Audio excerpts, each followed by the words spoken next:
Assalamualaikum warahmatullahi wabarakatuh. Perkenalkan, nama saya Rahma Nurhaliza, NPM 17 11 10 01 14, jurusan Pendidikan Guru Madrasah Ibtidaiyah atau PGMI. Di sini saya akan mempresentasikan hasil dari makalah saya dalam rangka memenuhi tugas komprehensif di bidang keilmuan ilmu pengetahuan sosial yang diampu oleh Bapak Baharudin MPD. Yang pertama, di sini saya akan menjelaskan tentang pengertian ilmu pengetahuan sosial.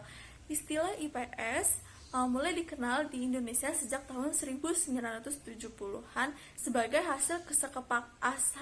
hasil kesepakatan komunitas akademik secara formal dan mulai digunakannya dalam sistem pendidikan nasional di dalam kurikulum 1975. Mata pelajaran IPS memadukan beberapa konsep ilmu sosial dan humaniora. Ilmu pengetahuan sosial dirumuskan atas dasar realitas dan fenomena sosial yang mewujudkan suatu pendekatan dari aspek dan cabang-cabang ilmu sosial. Ilmu pengetahuan sosial juga membahas hubungan antara manusia dengan lingkungannya, di mana peserta didik tumbuh dan berkembang sebagai bagian dari masyarakat dan dihadapkan pada berbagai permasalahan yang ada dan terjadi di lingkungan sekitarnya. Lalu yang kedua, saya akan menjelaskan tentang ilmu pengetahuan sosial di sekolah dasar. Pada jenjang SD atau MI, mata pelajaran IPS memuat materi geografi, sejarah, sosiologi, dan ekonomi. Melalui mata pelajaran IPS, peserta didik disiapkan dan diarahkan agar mampu menjadi warga negara Indonesia yang demokratis, bertanggung jawab, serta menjadi warga negara yang cinta damai. Sejalan dengan pengertian tersebut, IPS sebagai mata pelajaran di tingkat sekolah dasar pada hakikatnya merupakan suatu integrasi utuh dari disiplin ilmu sosial dan disiplin ilmu lain yang relevan untuk merealisasikan tujuan pendidikan. Yang berikutnya saya akan menjelaskan perbedaan antara ilmu pengetahuan sosial dan ilmu sosial. Ilmu pengetahuan sosial merupakan pengetahuan terapan yang dilaksanakan dalam kegiatan instruksional di sekolah-sekolah guna mencapai tujuan pendidikan dan pengajaran tertentu.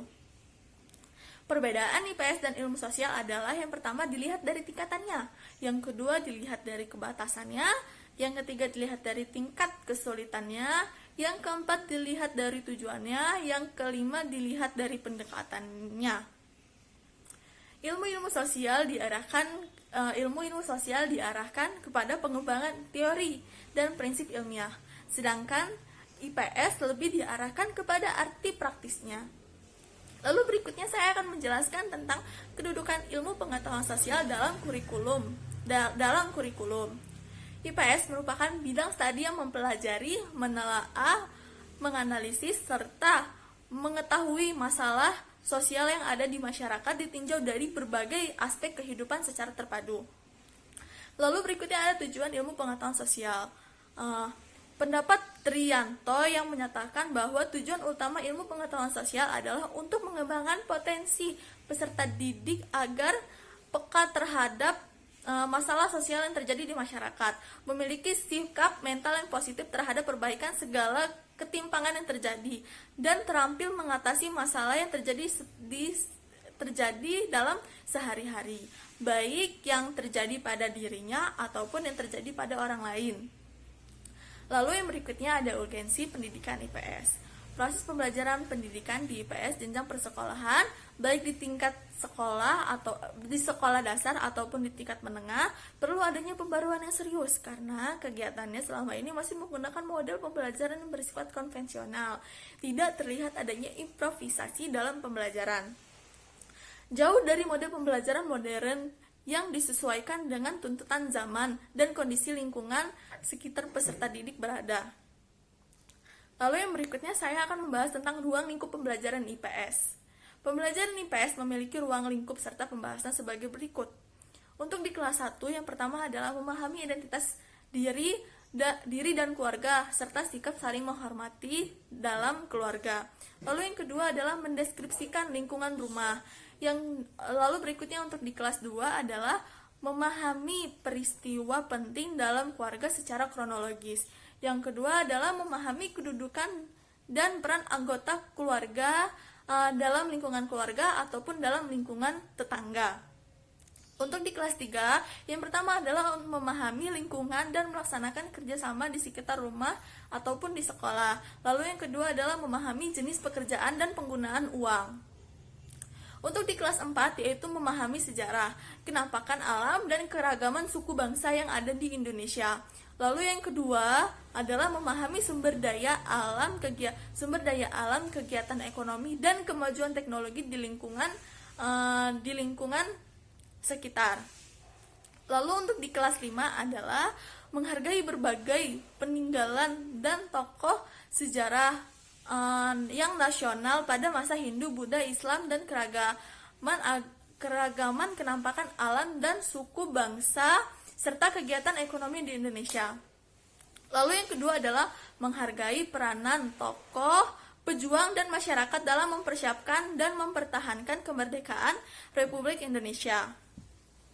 Lalu untuk di kelas 6, ruang lingkupnya itu ada yang pertama memahami perkembangan wilayah Indonesia, yang kedua kenampakan alam dan keadaan sosial di negara-negara Asia Tenggara, lalu yang kedua memahami gejala alam yang terjadi di Indonesia dan sekitarnya.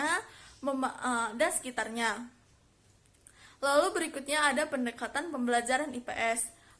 Pendekatan mengandung arti, cara pandang terhadap sesuatu dengan bertolak belakang dari asumsi tertentu.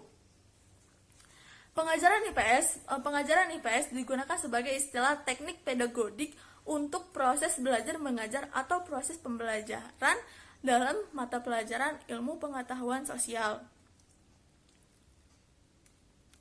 Khususnya pada jenjang SD atau MI dimaksudkan sebagai cara pandang terhadap proses belajar peserta didik dalam mata pelajaran IPS dan upaya penciptaan kondisi kelas yang kondusif ketika proses pembelajaran itu berlangsung.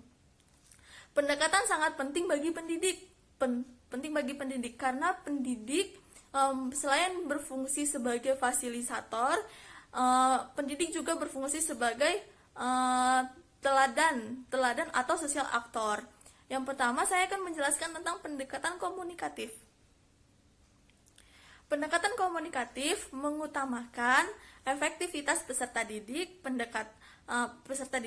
Pendekatan komunikasi antara pendidik ini memperhatikan tingkat kematangan kognitif peserta didik dalam materi atau bahasa yang digunakan pendidik. Sebaiknya pendidik dapat menggunakan bahasa yang lebih dipahami oleh peserta didik.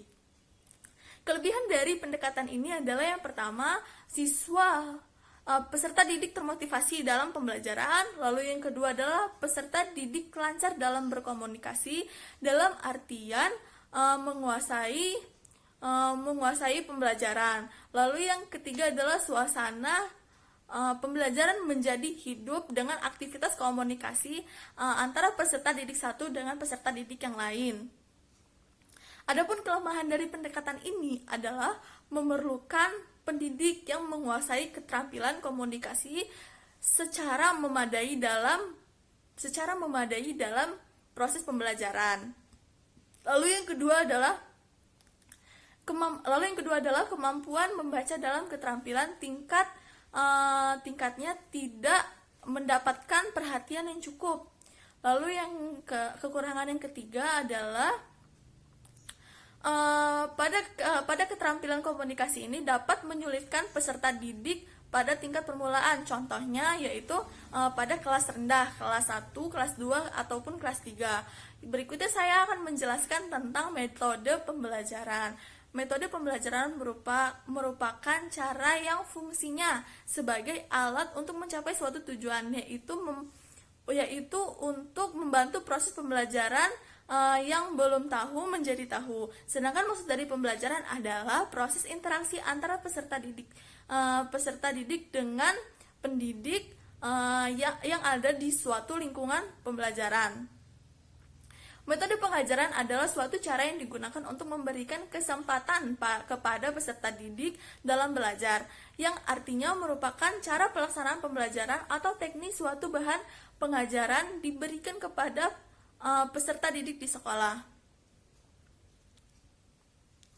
Dari kesimpulan di atas dapat ditarik kesimpulan bahwa metode pembelajaran IPS merupakan suatu cara yang digunakan pendidik agar peserta didik dapat belajar mencapai tujuan pembelajaran secara efektif. Lalu di sini saya akan menggunakan metode demonstrasi. Metode demonstrasi merupakan kegiatan belajar mengajar secara sengaja atau menunjukkan tindakan, proses atau prosedur yang dilakukan oleh pendidik kepada peserta didik. Kelebihan dari metode demonstrasi ini yaitu yang pertama dapat memberikan gambaran konkret, yang kedua peserta didik dapat memperoleh pengalaman langsung, yang ketiga dapat memusatkan perhatian peserta didik dalam proses pembelajaran. Lalu yang keempat dapat merangsang peserta didik untuk mengajukan pertanyaan baru. Sedangkan kekurangan dalam kelemahan metode demonstrasi ini adalah yang pertama memerlukan kesiapan yang matang, lalu yang kedua menuntut pendidik untuk mempersiapkan alat yang lebih, lalu yang ketiga menentukan kegiatan lanjutannya. Yang terakhir adalah evaluasi. Evaluasi adalah kegiatan terakhir dalam pembelajaran yang dilakukan dengan cara memberi soal-soal sesudah pelaksanaan pembelajaran itu berlangsung yang sesuai dengan kegiatan materi yang sudah dipelajari. Sekian presentasi dari saya, kurang dan lebihnya saya mohon maaf. Wabillahi taufiq wal hidayah. Wassalamualaikum warahmatullahi wabarakatuh.